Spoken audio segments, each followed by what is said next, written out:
जीवन मरी धर होना पचारू पद के जाऊँ सातरे पंचमी छाई जाऊ थिया सुखी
सातरे पंचमी साई जाऊँगी आसुची सही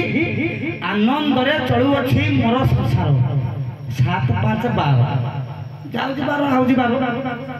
12 24 मो संसार पूरा सुरक्षा चलुची 3 4 दिन जाई नाव मो लगे सही मु किस करी नाव गति मंथर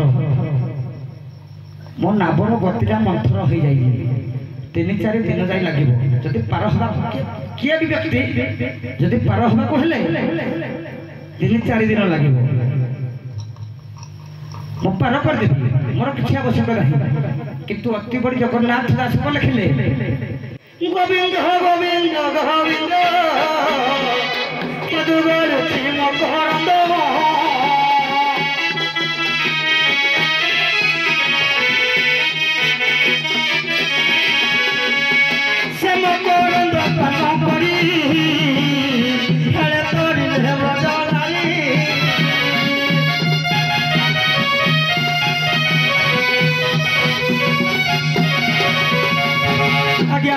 जगन्नाथ दास लिखले लिखले आज्ञा जेकोसी मुनि हो बाबा हो गोपी हो साधु सत जी भी हो कृष्ण नाम को रस को पान कले सर्व बाधा विघ्न तरी जाए मोर कथा रहा कौन मोर 3 ରୁ 4 दिन लगे मो नापण नबाकू किला जबे गप गई पर होबा पाए आसी छ घाट कुल कुल आसी छ घाट कुल आउ विवाहित दुध बटी छानी धियो हे किलो भी वही